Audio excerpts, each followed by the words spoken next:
नमस्कार दोस्तों, स्वागत है आपका कथा सागर में। आज की कथा शुरू करने से पहले मैं आप सभी को धन्यवाद कहना चाहती हूँ। आप सभी का बहुत ही शुक्रिया, तहे दिल से शुक्रिया जो आप कथा सागर के परिवार से जुड़े। और जो कोई भी पहली बार कथा सागर के इस वीडियो को देख रहे हैं, उनसे मेरी एक छोटी सी विनती है, और वो ये कि आप भी कथा सागर के परिवार से जुड़ जाएं। जुड़ने के लिए कथा सागर के चैनल को कर दे सब्सक्राइब करने के साथ ही साथ बेल आइकन ज़रूर हिट करें, और बेल आइकन हिट करने के बाद ऑल नोटिफिकेशंस पे क्लिक करें। इससे क्या होगा, जब भी कथा सागर से कोई भी वीडियो अपलोड होगी वो आपके फ़ोन स्क्रीन पर आपको बिना किसी तकलीफ के, बिना किसी परेशानी के मिल जाएगी। अब मैं एक प्रश्न लेना चाहती हूँ राकेश सैनी जी का। उनका प्रश्न ये है कि सुख सागर और श्रीमद् भागवत महापुराण में क्या अंतर है। तो मैं ये बताना चाहती हूँ, सुख सागर और श्रीमद् भागवत महापुराण में कोई भी अंतर नहीं है, बल्कि सुख सागर श्रीमद् भागवत का हिंदी रूपांतरण है बस। तो मैं सुख सागर, जो कि श्रीमद् भागवत महापुराण का हिंदी रूपांतरण है, उसकी कहानियाँ, उसकी कथाएं आपको सुनाती हूँ। अभी हम लोग प्रथम स्कंद को सुन रहे हैं, और प्रथम स्कंद में कुल मिलाकर इसमें 19 अध्याय हैं। बहुत ही जल्द मैं एक वीडियो भी पोस्ट कर दूंगी जिसमें ये आपको पता चल जाएगा कि सुख सागर में कितने स्कंद हैं और कितने अध्याय हैं, और सुख सागर, श्रीमद् भागवत महापुराण और श्रीमद् भागवत गीता में क्या अंतर है। आशा करती हूँ राकेश सैनी जी, आपको आपके प्रश्न का जवाब मिल गया होगा और आप संतुष्ट होंगे।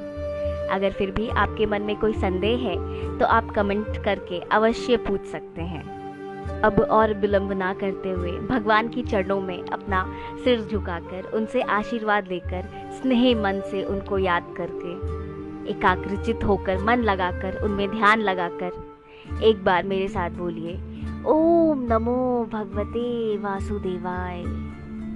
भगवान सबकी मनोकामना को पूर्ण करें। इसी के साथ आज के इस प्रथम स्कंद के 15वां अध्याय को शुरू करते हैं। 15वां अध्याय में अर्जुन द्वारा यदुकुल का संहार तथा श्री कृष्ण जी का परम धाम जाना सुनकर पांडवों की हिमालय यात्रा है। इसके पहले 14वें अध्याय में हमने देखा हस्तिनापुर में युधिष्ठिर को बहुत सारे अपशकुन दिखलाई पड़ रहे थे। उनका मन घबरा रहा था, उनको ऐसा लग रहा था कि क्या अब ये वक्त श्री कृष्ण जी का वापस से जाने का तो नहीं आ गया है, और वो चिंतन कर ही रहे थे। उतने में अर्जुन द्वारका से लौट आए। अब आगे की कथा। वे रोते रोते युधिष्ठिर के चरणों पर आ गिरे। युधिष्ठिर जी को नारद जी का कथन स्मरण आ गया। उन्होंने अर्जुन से द्वारका का समाचार पूछा। अर्जुन तेज से रहित और शोभाहीन से हो रहे थे। उनका मुख कमल सूख गया था, और वे बड़े शोक के मारे आंसुओं को रोककर कुछ बोल ना सके। युधिष्ठिर अनेक प्रकार की शंकाएं करके उनसे बारंबार कुशल प्रश्न करने लगे। तब आंसुओं से भरे गदगद कंठ से मित्र श्री कृष्ण जी के शोक से संतप्त अर्जुन बड़े भाई युधिष्ठिर से बोले, महाराज क्या कहूँ, बंधु रूपी श्री कृष्ण जी ने मुझे छल लिया। उन्होंने देवताओं को भी आश्चर्य कराने वाले मेरे तेज का हरण कर लिया। जिन श्री कृष्ण जी के आश्रय से मैंने स्वयंवर में राजा द्रुपद के घर आए कामदेव समान सुंदर राजाओं का तेज हरण कर लिया था, तथा धनुष को चढ़ाकर जो मैंने मत्स्य कर द्रौपदी को प्राप्त किया था। महाराज, जिन श्री कृष्ण जी की सहायता से मैंने मय को परास्त कर खांडव वन को अग्नि के लिए दिया, अद्भुत शिल्पकार मय द्वारा जो मैंने आपके सभा भवन का निर्माण कराया, आपके राजसूय यज्ञ में राजाओं से अद्भुत भेंट प्राप्त किया, वहीं आज मैं दीन और अनाथ हो गया। हाँ, ये वही भीमसेन है जिनमें 10,000 हाथी का बल था, जिन्होंने श्री कृष्ण जी के तेज से यज्ञ के लिए राजाओं के मस्तक पर पैर रखने वाले अत्याचारी जरासंध को मारकर राजाओं की बेड़ी छुड़ाई थी, और जिनके पराक्रम से ही उन राजाओं ने आकर आपके यज्ञ में धनादि से सहायता की थी। यह वही भीमसेन है कि जिनके इन पैरों पर कपटी दुशासन आदि के आंसू गिरे थे। इन्होंने दुष्ट दुर्योधन और दुरात्मा दुशासन से द्रौपदी के उस अपमान का बदला चुका लिया था, जिन्होंने इस पतिव्रता के साथ सभा भवन में जो अत्याचार किए थे उसके केश पकड़कर खींचे थे। तब मैंने या भीमसेन ने यह जो कुछ भी किया, सब में जनार्दन कृष्ण जी की ही कृपा और सहायता थी। भला वे श्री कृष्ण जी हमारे कैसे ही तैसी थे, जिन्होंने हमारे वनवास के में दुर्वासा के आने पर अतिथि सत्कार के लिए उन्हें पराजित कर भली भांति लज्जित किया। अहो, उन्होंने एक कर्ण शाक में 84,000 ऋषियों को भर पेट भोजन देने की व्यवस्था कर दी थी।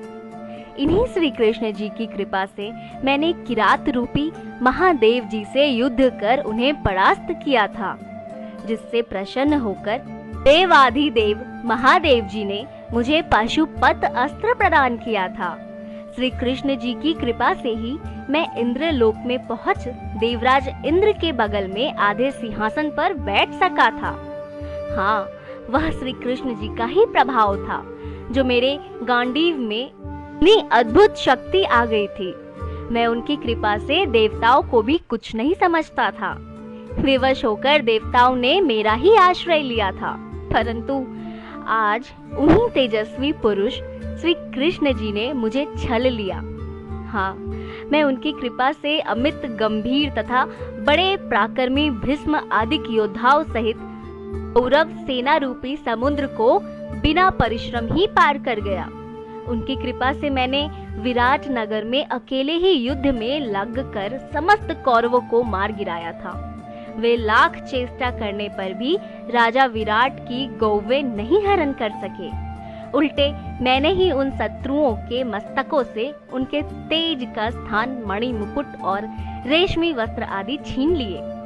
महाभारत के युद्ध में मेरी रक्षा करते हुए जिन श्री कृष्ण जी ने आचार्य द्रोण और शल्य की सेनाओं में जो उनके वीरों के पराक्रम को हरण कर मुझे विजयी बनाए थे, आज उन्हीं श्री कृष्ण जी ने अपनी दृष्टि मात्र से मेरा वह सब कुछ हरण किया, जहाँ वे श्री कृष्ण जी मुझे अपना दाहिना हाथ समझते थे और जो मैं उनकी कृपा से द्रोणाचार्य, भीष्म, कर्ण, अश्वत्थामा, शल्य, जयद्रथ, वाहिक आदि राजाओं का मान मर्दन करने में समर्थ हुआ था। वही श्री कृष्ण जी की जिनके चरणों की भक्ति करके मनुष्य आवागमन से मुक्त हो जाते हैं। हाँ, मैं हतभाग्य ऐसा था कि मैंने अपनी दुर्बुद्धि से उन्हें अपना सारथी तक बना डाला। युद्ध क्षेत्र में जब मेरे रथ के घोड़े थक गए और मैं रथ से नीचे खड़ा हो गया, तब उन जनार्दन की ही कृपा से रथों पर सवार युद्ध करते हुए शत्रु मुझे ना मार सके। आज श्री कृष्ण जी के मुख से निकले हुए वो शब्द जो वे समय समय पर हंसकर मुझसे हे अर्जुन, हे सखे, हे करुण नंदन, हे पार्थ कहा करते थे, बड़े कष्टप्रद हो रहे हैं। यद्यपि कभी भोजन अथवा एकांत के समय मैंने हंसी में उनका अपमान भी कर दिया, भी उन्होंने उसे हंसकर टाल दिया। फिर जैसे पिता पुत्र का, मित्र मित्र का और पति अपने स्त्री के अपराधों को क्षमा करता है, वैसे ही समय समय पर उन्होंने मुझे क्षमा दी है। परंतु हे राजन, आज उन्हीं पुरुषोत्तम अपने प्रिय सखा श्री कृष्ण से रहित होने पर मैं सर्वथा ही निर्बल हो गया। जब मैं यदुकुल की इन स्त्रियों को साथ लेकर द्वारका से चला, तो पंचनद पर आते आते मुझे कुछ नीच अहीरों ने ललकारा। मैंने गांडीव को उठाया तो धोखा दे गया, अर्थात मैं ऐसा हत बुद्धि हो गया कि इस पर बाण रखकर उनका सामना ना कर सका। यहाँ तक कि मैं प्रयत्न करके भी इस पर प्रत्यंचा ना चढ़ा सका। आज यह वही गांडीव, मेरा वही रथ, वही बाण और वही मैं रथी विद्यमान हूँ कि जिनके भय से राजा लोग मुझे मस्तक झुकाते थे, परंतु आज वही श्री कृष्ण के बिना वह सब क्षण भर में शून्य हो गया। हे राजन, आप जिस द्वारिकापुरी और यदुवंश का समाचार पूछते हैं, वह द्वारिकापुरी समुद्र में डूब गई और समस्त यदुकुल का संहार हो गया। सब यदुवंशी शराब पीकर नशे में चूर हो आपस में गाली गलौज करके लड़ मरे। दुर्वासा ऋषि के महासाप से ऐसा घोर संहार हुआ है। बात यह हुई कि श्री कृष्ण जी से मिलने वहां दुर्वासा ऋषि आए, पर सांब आदिक श्री कृष्ण जी के पुत्र पौत्र बैठे हुए परस्पर हंसी मजाक कर रहे थे। दुर्वासा को देखकर उनका और भी कौतूहल बढ़ गया। सबों ने सांब को स्त्री बनाकर उसके पेट पर कपड़ा आदिक बांधकर ऊंचा कर दिया और उसे खूब सुंदर साड़ी पहना, चद्दर से उड़ाकर महर्षि के आगे खड़ा करके पूछा, हे ऋषि, कहिए इस सांब की स्त्री के पेट से क्या उत्पन्न होगा? ऋषि तो त्रिकालदर्शी थे, वे लड़कों की बात समझ गए। उनको बड़ा क्रोध आया। लड़कों ने बारंबार पूछना आरंभ किया। इससे ऋषि ने कहा, इसके पेट से जो उत्पन्न होगा उसके द्वारा यदुकुल का संहार हो जाएगा। अस्तु, उसके गुर्दा मार्ग से एक लोह दंड उत्पन्न हुआ, जिससे समुद्र के तट पर असंख्य कुशाकाश प्रकट होकर शस्त्र हो गए। बस नशे में चूर हो यदुवंशियों ने उसी को उखाड़ उखाड़ आपस में मारपीट आरंभ किया और इस प्रकार सब पाप ताप के कारण पारस्परिक राग द्वेष एवं झगड़े लड़ाई में काल कवलित हो गए। घोर पाप के कारण द्वारका की भूमि पृथ्वी को असह्य हो गई। श्री कृष्ण जी ने उसे बचाने की बड़ी चेष्टा की, परंतु सब व्यर्थ हुआ। काल ने अपना काम समाप्त किया। उस संहार से अब केवल 4-5 व्यक्ति शेष हर गए हैं। प्रायः यह भगवान की लीला है, जो परस्पर में सबको लड़ाकर प्राणियों का नाश तथा पालन करता है। हाँ, उस समय श्री कृष्ण जी ने मुझसे जो वचन कहे हैं, वे अब मुझे तीर की तरह चुभ रहे हैं। युधिष्ठिर से ऐसा कहते कहते श्री कृष्ण जी के ध्यान में निमग्न अर्जुन चुप हो गए। तब महाभारत युद्ध के आरंभ में श्री कृष्ण जी ने जो उन्हें गीता की शिक्षा दी थी, उस पर विचार करते हुए वे जीव ब्रह्मा की एकता पर आकार संशयहीन हो गए। तब अर्जुन के मुख से यदुकुल का नाश और श्री कृष्ण जी की परमधाम यात्रा का समाचार ऐसा सुनकर युधिष्ठिर ने भी अपने लिए स्वर्ग जाने का विचार स्थिर किया। सूत जी कहते हैं, हे शौनक, जिस दिन श्री कृष्ण जी ने अपना शरीर त्याग कर वैकुंठ की यात्रा की, उसी दिन अविवेकी लोगों के अधर्म का हेतु कलयुग वर्तमान हो गया। तब निश्चय रूप से कलयुग का आगमन देखकर धर्मराज युधिष्ठिर अपने भाइयों सहित स्वर्ग जाने के लिए उसी समय तैयार हो गए। उन्होंने अपने पौत्र परीक्षित को पृथ्वी का राज सौंप दिया। इसके पश्चात मथुरा में शूरसेन के स्वामित्व में ब्रज का अभिषेक किया। फिर प्रजापत्य यज्ञ करके अग्नियों को आत्मा में आरोपण किया, जिसमें उन्होंने अपने सब वस्त्र और आभूषण आदि त्याग दिए। इस प्रकार वे ममता तथा अहंकारहीन हो सब बंधनों को तोड़ मन और वाणी को प्राण में लीन कर अपान वायु के द्वार मृत्यु को शरीर में लीन कर लिया। फिर वे वीर बलकल धारण कर भोजन रहित हो केशों को छोड़ मौन व्रत धारण किए। सबने अपेक्षित जड़ उन्मत्त और कानों से बहरे बनकर महात्माओं के समान घर से बाहर निकल हृदय में पर ब्रह्मा परमात्मा को धारण किए हिमालय की ओर उस उत्तर दिशा को चल पड़े, जहां जाने से फिर लौटना नहीं होता। उनके पीछे पीछे उनके सब भाई और पत्नी द्रौपदी भी साथ चली। फिर तो श्री विष्णु जी के चरणों में मन लगाए हुए ध्यान से युक्त हुए भक्ति के कारण पांडव परम शुद्ध होकर उस गति को प्राप्त हुए। ऐसी गति जो विषयी जनों को सर्वथा दुर्लभ है। उधर आत्मज्ञानी विदुर भी श्री कृष्ण जी में मन लगाकर प्राण त्याग अपने इच्छित लोक को चले गए। पतिव्रता द्रौपदी भी अपने पतियों को अपेक्षा ना जानकर श्री विष्णु पद को प्राप्त हुई। जो लोग श्री कृष्ण जी के प्रिय पांडु पुत्रों की इस अति कल्याणकारक तथा पवित्र स्वर्ग यात्रा को प्रेम सहित सुनते हैं, वे श्री नारायण विष्णु जी की भक्ति को पाकर परम सिद्धि को प्राप्त होते हैं।